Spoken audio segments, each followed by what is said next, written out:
Um, can you please explain the first and second resurrection? Who takes part in them?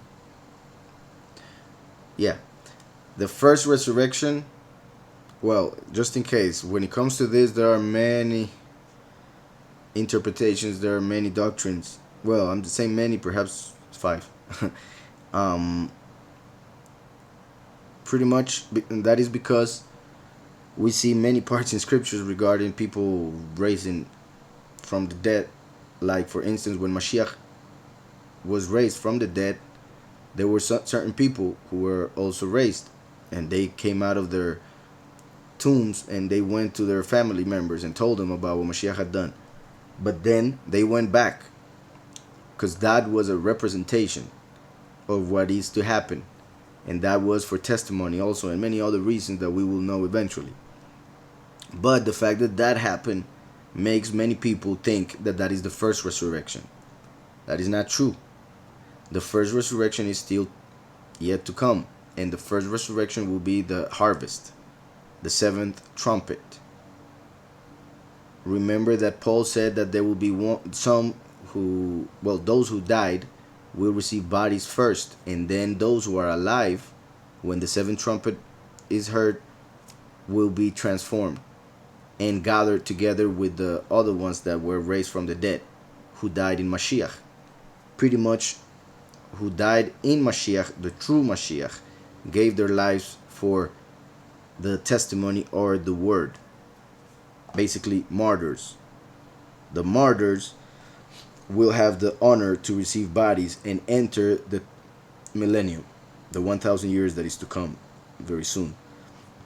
So, since we see in Revelation 6, the fifth seal, that those who died in that way, who were martyrs, they receive bodies, but they are told, wait here, meaning don't raise from the earth, don't come out in the world of the living until you can be gathered with the other ones, meaning those who are alive in the seventh trumpet. So they are given bodies, but they cannot enter the reality of the living until the 144,000 are transformed. We see that in fifth seal and then the seventh trumpet. The seventh trumpet is the end of the seventh seal. So fifth seal. So as I was saying, so the fifth seal, seventh trumpet are connected. Are the two people that Paul mentions to be gathered in the harvest. Hope that's clear.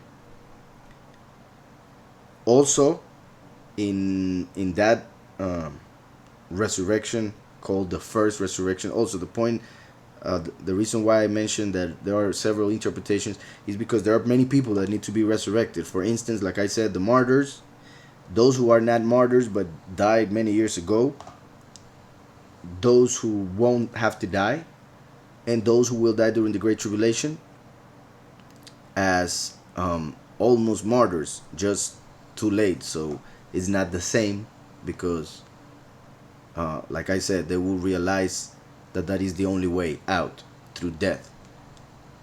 So they don't have any choice but to become martyrs, pretty much. Back in the day, there was choice, so they get a greater reward. Those who had choice to just live without having to die for what they believe, while this at the end won't have a choice. If they actually want to enter the kingdom, they will have to die. So then after all those, there's another resurrection in the judgment day at the end of the millennium. So in short, the answer to your question, Omar, is the two resurrections are the seventh trumpet and judgment day. Seventh trumpet, judgment day. In the seventh trumpet, the martyrs from before will gather with the ones that are transformed. And once this entered, the many that will have to die in that same period of time as the grapes of the harvest will receive bodies to gather also, because of the experience that they had to go through. Yahweh will allow them to be in the millennium.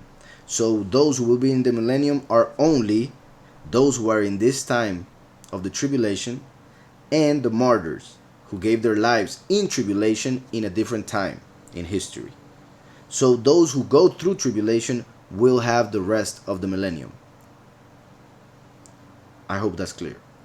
Those who died normally throughout history, and even normally around this time, will be resurrected until the end of the 1,000 years, which was pretty much a gift for those who gave their lives. So they will be resurrected at the end of the 1,000 years to be judged by those who lived during the 1,000 years. So, two resurrections. Seventh trumpet, the end of the 1,000 years. In the end of the 1,000 years will be resurrected all those who live in history, a regular life. But in the seventh trumpet, those who gave their lives. The fact that the first resurrection has to do with three different groups is what makes some people confused for all of that, and that's why he explains it on Revelation.